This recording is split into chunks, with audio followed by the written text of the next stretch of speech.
With Lucky Land Slots, you can get lucky just about anywhere. Dearly beloved, we are gathered here today to... Has anyone seen the bride and groom? Sorry, we're here. We were getting lucky in the limo and we lost track of time. No, Lucky Land Casino, with cash prizes that add up quicker than a guest registry. In that case, I pronounce you lucky. Play for free at LuckyLandSlots.com. Daily bonuses are waiting. No purchase necessary. Void where prohibited by law. 18+. Terms and conditions apply. See website for details. Hello and welcome. It is Eric Erickson here, the Eric Erickson Show across the nation from Atlanta, Georgia, where it's kind of chilly today. I got my Braves apparel on, but I got the National League Championship jersey on because they sent me the World Series stuff yesterday. It didn't all get washed. The phone number, if you want to be on the program, is 877-97-ERIC, 877-973-7425. Should you wish to be a part of this here program, I will allow it. We got to go down the rabbit hole, and we got to be philosophical. Some of you are not going to like where this goes. So just occasionally I like to be real with you. I've grown the show now about 20 or so stations that I'm on. And I started in WSB in Atlanta, which is my flagship. And at the time when I started, some of the senior management really did not like when I discussed anything theological. Those people are no longer there. There are still people who don't like it, but it is my worldview. It is the way I see the world. And I'm telling you that so that you can brace for this, because I got some thoughts. And I want you to hear this audio that I played yesterday. You're going to hear this person on TikTok. This person is going to reference that I believe it's a she is with someone. She is actually not with anyone. And I want you to hear this now. Prepare yourself. Do you see this person next to me? E is my friend. C has had to put up with a lot to get to where Per is today. I just want to let Glint know that Thon is valid, that ver pronouns are valid, and that Ser identity is valid. I wish Void all the best, and look forward to maybe even seeing some of their lovely content someday. Please, treat them with respect, and I'm sure A will respect you too. Y'all? Yeah, I'm one of those people who believes in angels and demons. The Bible says they're real, and I believe they're real. I actually have a friend of mine who relayed the story of a local priest who I know, who was counseling a family who had a little boy, and the little boy was going around the house and telling stories about all the pictures of the family. The family was from, I think, Honduras or Nicaragua, and had stories about the family members, and he was getting it all right, and there's no way he could have known it, and he kept saying that it was his granddad who was telling the stories. Granddad was dead. And they went to the local Catholic church. The family had been part of Santeria in voodoo and had converted to Catholicism. And they went to the local Catholic church. The local Catholic priest went out and decided, all right, I'll pray over the house. He prayed over the house, did whatever Catholic priests do to this. And the family, a few weeks later, came back, and the little boy said his grandfather was very angry. And the Catholic priest said, when was the last time you spoke to your grandfather? He says, this morning. He's standing outside if you want to talk to him. Grandfather, again, was dead. Now, you can believe the story or not. It is a legitimately true story. I don't think the priest is lying.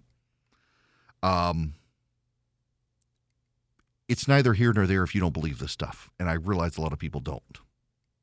But what I fundamentally believe is that our problems are not inflation and gas. Our problems are not high prices. Our problems are cultural. And the voters are sensing the cultural problems, but those cultural problems are, at the end of the day, spiritual problems. And the spiritual problems are, as God moves out and hands you over to yourself, bad things move in. And I think we're seeing it in this country.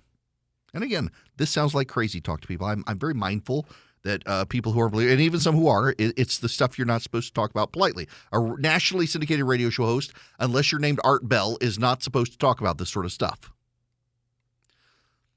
But let me go deeper on this. Go where angels fear to tread.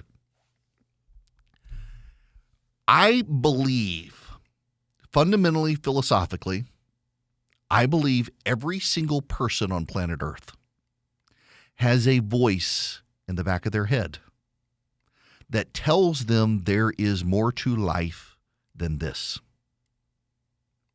And if you are an atheist, you work very hard to suppress that voice.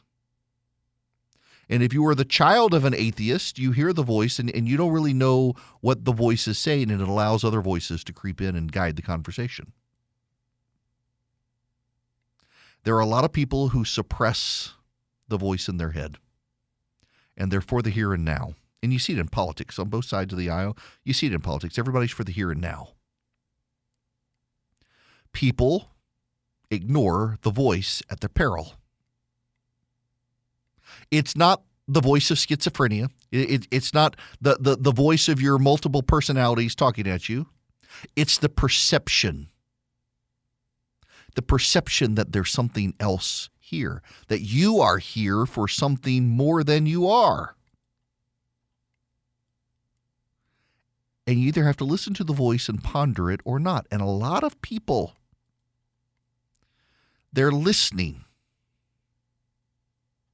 but they don't know where to go. And churches these days are doing a terrible job of reaching out to the unclean, the unwashed, the unsaved. I will say this: Sunday morning is not for the unclean. It is for the unclean. It's not for the people who don't know Jesus. It's for the people who do and need to be bolstered in their faith, I think. But churches have ways of pulling people in who are curious. A lot of them are failing. And they're going to the internet. They're going to the world. And so much of the world is at odds with God. And so we're losing people, churches are, to a fallen culture, and it has corrupted spirits. And now I know, again, a lot of you are looking at this, oh my gosh, he's lost his mind. Let's get back to politics. Let's get back to something else. But here's the problem. All of this translates into everything we're dealing with as a society today. All of it does. And this poor girl on TikTok is the epitome of it. Where are the parents of this girl? Probably the parents are okay with it because probably the parents have tuned out already, dropped out. Where are the parents engaged in life? You know, there's study after study after study that shows that the kids who do best in life are the kids who have parents engaged with them, the parents who spend time with them. Now, I got to tell you, I suck. I do. I feel oftentimes like I am a bad husband and a bad father because I'm very focused on my career. I've got to grow the number of affiliates. I got to grow the advertisers. I got to keep the ratings up. I am almost single-mindedly focused on this. And I am obsessed with it and focused on it to a degree because I am the sole breadwinner in my house. If I fail at this, who's there to cover the cost of my wife's chemotherapy? Who's there to cover the cost of my kids' private school? Who's there to maintain us? And I wish to make more money, not for us, but to be able to share it with more people. To be generous to other people as people have been generous to us. I'm career-oriented, sometimes to the detriment of my family. I'm always online. I'm always engaged. I reach out and relate with and have friendships with so many of my listeners from across the country. They're texting all the time. Sometimes it can be an impediment to family life. I'm exhausted by the time I'm done with my day, and I got to spend time with my kids, and I feel oftentimes that I screw up with that. My daughter is having a situation where a kid asked her out. And she was very interested in the kid, had been for a while, but then she said no. She wants to focus on grades. She doesn't want to be in a relationship, and the kid didn't take it well. and it really didn't take it well. And I just showed up day before yesterday. If I sounded a little unprepared for the show, it was because I just got up and I drove over to my kid's school and I sat in the parking lot with her and just let her vent for about 20 minutes, 30 minutes. She needed to get it off her chest. She needed somebody to talk to. And so I just sat there and I try to do stuff like that. I try to be engaged as much as I can. I feel bad for my wife. My wife does not sleep well at night. I have mostly been sleeping in the guest bedroom of late because I don't want to bother her at night. She needs her sleep. She needs her rest. But I try to engage. I feel bad sometimes, but then I'm mindful that study after study after study of the data shows that I'm more engaged than a lot of parents out there. And I don't mean that to prop myself up because I think I suck at it, but the data suggests I'm doing way more than most. And the parents who are not engaged in their child's lives are handing their children over to be raised by the wolves of the world. And we've got a mental health crisis in this country. Every damn time there is a mass shooting in this country, it is almost always young white boys doing it. And the media and the left immediately go to, we got to take everybody's guns. And don't you talk about mental health. Why can we not talk about mental health? We should talk about mental health. I struggle, frankly, to be as open as I wish I could be with you on these sorts of issues. I mean, I get depressed. I sometimes just want to crawl under a rock, don't feel very encouraged, frustrated with the slowness of my career, feel like I put trust in others who let me down. I do. We all do. And there's a level of oversharing I think we get in society, but there's also a level of detachment and lack of engagement. And this is bad. And we're seeing it unfold on TikTok. We're seeing it unfold with kids across the country. We're seeing it unfold in schools around America. We're seeing it engage and laid out on the streets of America as kids are trying to find their way. And they're trying to find their way because there's a voice in the back of everyone's head that says, I made you. And you're here for something greater. And they don't know what that is. They don't know what it is that's supposed to be great. We're steered into a godless secular culture that tells you you're not supposed to be great. This country's not great. There's nothing good here. We're all bad. We're all racists. And they go on the internet and they try to find their place in the world. And their parents haven't helped them. They have no help. And it's leading us to a mental health crisis in this country. Families are collapsed. Parents are disengaged. Kids are engaged online. The parents have no idea. The kids are doing TikTok. If this was my kid, there would be an intervention. It's not my kid. My kid wouldn't do this because I'm engaged with my kids' lives. Maybe I'll be humbled. Maybe my kids will do it. But I doubt it. Here's, y'all, in all seriousness, everyone is trying to find their way in the world. The world will either help them find their way or the church will help them find their way. The government's not going to help them find their way. The government's part of the world. You will help people find their way if you are engaged in their lives. That's why I tell you all the time, and I'm so broken record on this, when Scripture says seek the welfare of the community in which you live and pray for it because there you'll find your welfare. There are so many of us, we are so detached from our community. We are so detached from Atlanta, from Dayton, from Tulsa, from Orlando, from Jacksonville, from Houston, from Dallas, from Clarksville, from Rome, from you name it.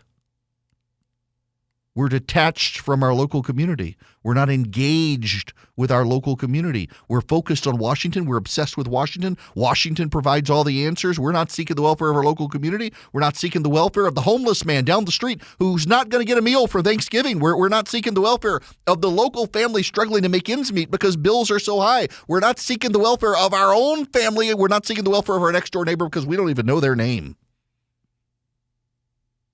And we're allowing then this voice that all of us have in the back of our head that tells us there's something better, there's something more. We're allowing that voice to get answered by the void that exists because of our own lack of engagement. And it's not ending well for us as a society. It's not ending well for so many people. And so I want to encourage you. You listen to this kid performing on social media and being affirmed, by the way, being affirmed by that void. That all of us have this voice. And the question is, are you, with your children, with your neighbors, with your family, with your community, are you going to try to step into the void and answer, provide an answer in some direction? Or are you going to let the world through the internet do it? Because so many of us have become so detached from so much around us that detachment is leading to a societal, cultural, philosophical collapse. And at heart, it's all a spiritual issue because the spirit's yearning because there's that voice there. And there just aren't enough people and groups and communities to answer accurately what that voice is calling to. I would encourage you to think about that. Yes, please. Text recipe to 33777 because I'm going to be sending out the gravy recipe, the dressing recipe, I'm probably the turkey brine recipe. I need to send that one out. I got a lot, but I got good recipes to send out. If you text recipe to 33777, what happens is you'll be sent a link. You click the link, and there's an option to put in your email address, but also you can just scroll through and see the recipes there on the radio show website. I have not put up yet all of the recipes, but I will get to them, I promise. Lots of tasty, good recipes for the holiday season. This is when I like to cook. Cooking has become therapeutic for me to get out of the politics and all of that stuff and just focus and have fun with friends. And frankly, y'all are not going to believe this. I was a really picky eater when I was a kid. So our very first trip, grew up in Dubai. And when I was, I guess, 5, we went to Cyprus. My mom wanted to go see Cyprus because, you know, Paul had the shipwreck on Cyprus, and we wanted to go see all the historic biblical sites and the like, and the castle is a cool place. But my mother had to carry a bottle of Heinz ketchup in her purse everywhere we went because I, to this day, put ketchup on it. If it's meat, there's ketchup on it. And, well, the Europeans water down their ketchup with vinegar. It's very unpleasant. And so we had to take ketchup. She had to take ketchup. And so I've got really picky eaters now. It's payback time. My kids are far pickier than I ever was. And so I do all this elaborate cooking. This is why I have people over at my house on Sunday nights, because all the recipes I want to make that my family won't eat, like fried shrimp tacos. I make the best fried shrimp tacos you will ever in your life put in your mouth. And my family won't eat them. So I got to have people come over on Sunday night and sit on my front porch with me. Hi there. It's Eric Erickson here. The phone lines are open, 877-97-ERIC, 877-973-7425, if you would like to be on the program. We got to move on to other things, and one of those things that we need to talk about is the 1619 Project. As you are aware, I mentioned this a little bit yesterday, Nicole Hannah-Jones, her book is out on the 1619 Project. I will not encourage you to move the book to the fiction section. Nope, I won't. If you do, you do. But you know, it's on big display. I went into my local bookstore the other day, and they had it made a big deal about it, way more than they should. So much of it is fraudulent. I got to play you some audio from Nicole Hannah-Jones. This is also the woman who thinks we dropped the bomb on Japan because we spent all this money. We had to do something with it. This is her on MSNBC. Yes, thank you so much for that question because, you know, we do focus a lot on the pushback, but the pushback is a sign of all of the people who actually embrace the project. You wouldn't have the level of pushback if you didn't have people who really embrace the project. And this feeling of discomfort that we've been hearing around, you know, this critical race theory propaganda campaign, that's been the standard feeling for Black children, to feel that the way that history is taught is demeaning to them, that the way the history is taught really erases them and erases the accomplishment of Black Americans. Oh, good grief. So essentially what she's acknowledging is the 1619 Project is a feelings project. It's all about the feels. It's not about the facts.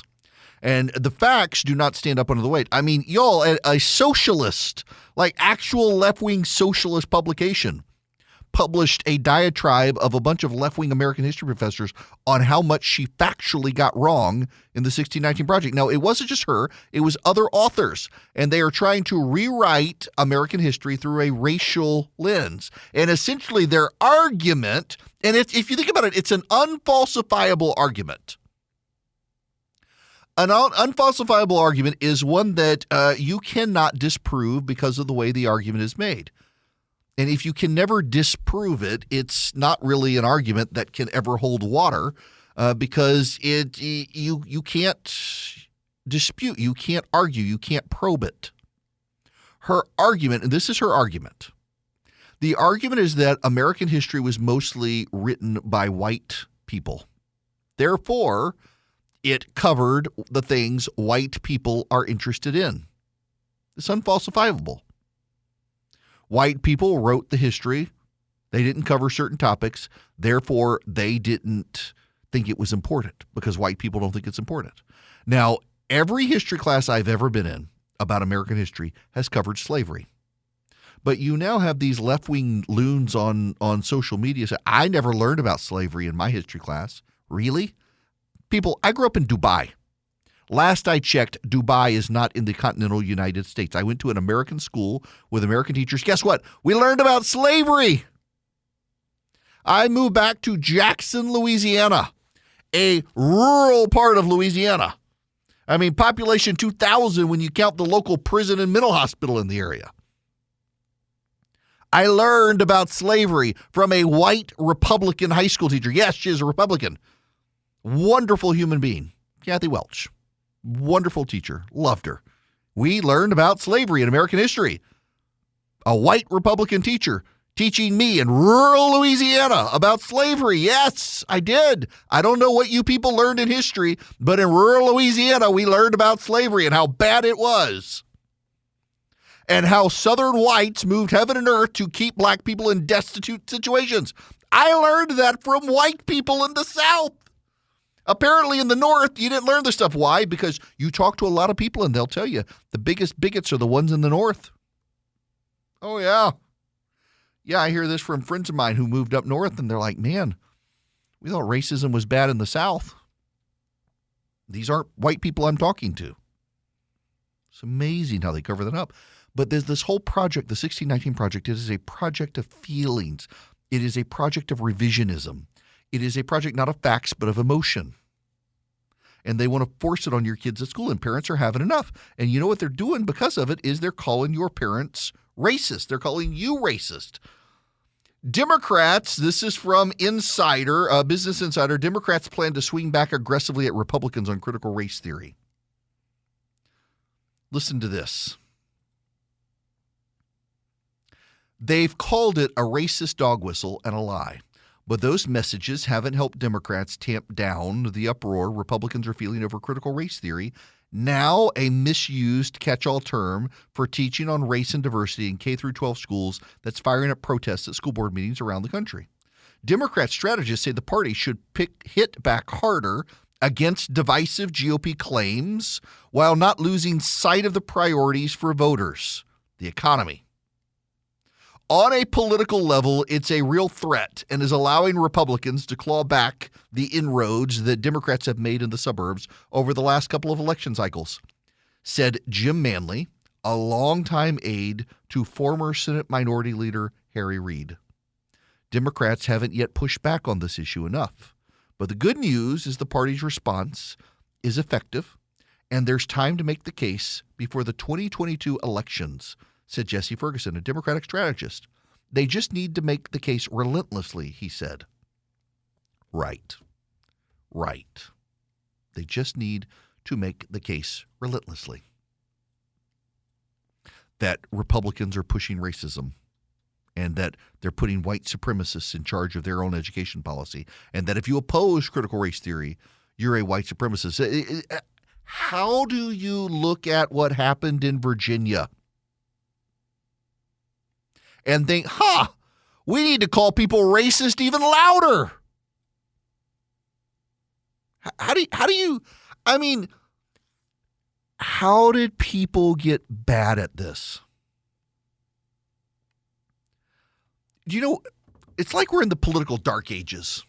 After Rome fell, a lot of the institutional knowledge died. Do you know Roman concrete? The reason that so much of ancient Rome still exists is because the Romans invented concrete, but they didn't just invent concrete. They invented a chemical binder within the concrete that until 2 years ago, modern society had not figured out. Roman concrete gets harder over time. Roman concrete gets harder over time. See, concrete crumbles over time, but the Roman concrete got harder over time. It's why the Colosseum, while still in ruins, is still in greater pieces than you would expect given the history. The Roman civilizational creations have lasted longer than the Greek civilizational creations because the Romans knew something about concrete. And it turns out 2 years ago, they found a port. If I'm remembering this right, it was 2 years ago in Italy. They found a Roman port, a harbor, and they found the harbor wall. The harbor wall had since submerged, but they found it. And it was sea level rise over the last several thousand years and land sinkage as well from earthquakes and the like. And the harbor foundation was actually in very good condition. And they were able to analyze the Roman concrete that the Romans used. How could this submerged under seawater? And it turned out it wasn't just volcanic ash that everybody knew. It actually was seawater, too. Seawater. It was a combination. They analyzed the chemical compounds. And it turns out the Roman concrete was actually better. And now manufacturers around the world are updating their formulas for making concrete because of what the Romans did thousands of years ago. But we lost it all in the Dark Ages. When the barbarians invaded and people fled, institutional civilization began to collapse. And we lost a lot of knowledge along the way.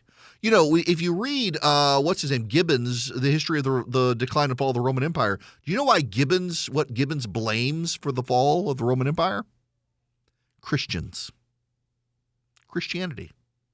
Gibbons says Christianity is to blame for the decline and fall of the Roman Empire. Why? Because once Christianity was legalized by Constantine, the best and the brightest of the Roman Empire no longer went into the Roman bureaucracy for the glory of Rome. They went into the church for the glory of God. So you lost the best and the brightest. You lost the intellectual leaders of Rome to the church. Well, you know, the intellectual leaders on the Democratic Party side, we're in an intellectual dark age on the Democratic side now because the intellectual leaders of the Democratic Party cannot speak up because the wokes will come for them. The intellectual leaders of the Democratic Party cannot acknowledge that they must change path. Look at what happened to David Shore. David Shore now landed on his feet. But the reality is that David Shore, a Democrat progressive strategist, was blackballed and hounded out of his job for daring to tell them in 2020 the defund the police movement and the riots in the streets of Kenosha, Wisconsin were going to cost the Democrats dearly. And it did. Democratic strategists can't speak up, and the result is that the younger wokes who don't know how to run politics, they're trying to run things, and they're in an intellectual dark age for the Democratic politics. It's just crazy. All right, I want to go to some phone calls before I go to a break. I want to go to Ruth Mary. You are going to be up first today. If I can fire you up there, welcome to the program. Good afternoon, Eric. I was calling because you talked about mental health. And I'm glad you touched that subject. It's very important because people have a tendency, even though it's better over the decades, to have a tendency to push it under the rug. If a family member is having issues, a lot of them do not know where to go or how to deal with it. And as an EMT 40 or 50 years ago, when I was up in Pennsylvania, it was amazing how quickly family members would just push people into the state hospital or into a mental place and shut them away and not want to deal with it at all. In fact, even in the military, that was a problem when we had, especially the guys coming back from Vietnam and other places. Nobody wanted to deal with it. And so I'm glad you brought it up. It's not only a spiritual, but a thing that to have. I had a family member who was into Satanism, and let me tell you, you talk about a mental issue. Finally got out of it, but to this day, she's still vulnerable as far as I'm concerned to being pushed back into it. Maybe not, but I just, it's just not, I don't think she's found her way completely out of it, in my opinion. But so, there is the spiritual side, and I'm glad if a minister or a priest is there, whether it's not a spiritual or demons going after them, if it's just a mental health, as some people know, that they still have their spiritual support from their church for that family member or friend, because that still is important. Yeah, not only to have a psychiatrist, but you do need that spiritual support. I appreciate you saying that, and thank you very much for the phone call. I think this is one of the issues that we as a people tend to miss, is that you don't have to go straight to demons and angels here and to realize that we've got a lot of broken spirits in the country, and they need a support system. One more, Jeff in Missouri. You're going to be next. Welcome. Hey, Eric. Hi there. So yesterday you were talking. Yeah, hi. Can you hear me? I can. Yeah, okay. So yesterday you were talking about electric cars. I'm wondering, has anybody done an environmental study on what happens when these batteries start going bad? I wish they would, because you're right. This is what I was actually reading after the show yesterday.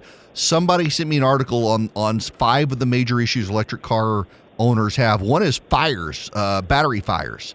And another is, what do you do to dispose of the batteries? They're such a super expensive component of the car. Over time, batteries lose their charge, and where do you dispose of them? How do you recycle them? And it's not just that. It's also the lithium that has to be mined to get these people and to get these batteries. And that's a humanitarian crisis in the making in parts of the third world where kids are the ones who are doing this. It's not good.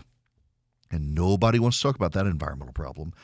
I want to talk to you, speaking of batteries and other things, how do you save some money on your electricity? Because things are getting expensive, and a great way to save some money is to get the Eden Pure Gen 40 heater.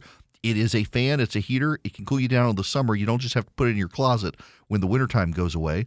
And it can help you lower your heating bills. It can heat efficiently, 1,000 square feet. Honestly, I use it on the porch. They've told me, now you're not necessarily, it's for inside, but I put it on my porch and can direct heat towards people who are outside the propane heater that I have on the front porch. And it works. And you can get $20 off their lowest price by going to EdenPureDeals.com. You'll see my name, Eric Erickson. There's a green circle around me. And when you click through, you'll see the Eden Pure Gen 40. Put in your card, and at checkout, use the discount code ERICHEATER, ERICK, heater, all one word, and you'll get $20 off the lowest sale price. You will get free shipping on it. They are limited in their supplies now. If you're thinking of getting one of these for the holidays, you probably want to go on and get your order in, EdenPureDeals.com, and then the discount code is ERICHEATER, ERICK, heater, all one word. You'll save $20, and you'll get free shipping. Hello there. The phone number, if you want to be on the program, is 877-97-ERIC, 877-973-7425. So I rarely ever do. Someone emailed, and they complained. I normally don't answer the complainers. But someone emailed and complained and said, just give me the news. I don't care about I don't care what you cook. I don't care about your family. Don't care about you. Don't care about all these topics. I'm not your therapist. Just give me the news and stop reading from news articles. I would normally let something like this go, but believe it or not, I actually know what I'm doing. What I have found in doing talk radio is that the majority of the people who wish to opine on how I do radio are people who could never do radio. And occasionally I do have data like ratings that suggest I know what I'm doing. And whether some of you like it or not, the reason that I do sometimes read from news articles instead of just putting it in context is because I think you need to know what's actually being said as opposed to me characterizing it, because I don't want to think for any of you. We had this conversation yesterday when Griffin called in. I don't want to think for any of you. So I'm trying to give you the information. I don't like to read in-depth news articles because I feel like I'm copying to some degree. But to put things in context and how I form my opinions, I think you need to see all the evidence. I'm trying to make my case to you guys. And your mileage may vary on that, but I think it's very important for me not to just characterize what other people say. It's one reason we play sound bites here that are slightly longer than what other people play, in large part because I want you to hear them for themselves. Now, that gets me to Joe Biden, and I got to play you some of Joe Biden. Now, here's the snippet that you're going to hear elsewhere. 400 corporations, 550 corporations in the Fortune 500. Guess what? I misspoke. 55 corporations of the Fortune 500. You're going to hear that everywhere. Joe Biden's out of his mind. I actually want to put it in full context so you understand what he's actually saying here. He's still wrong, but listen. I'm a capitalist. You want to be a billionaire and a millionaire? That's great. Good for you. But pay your fair share.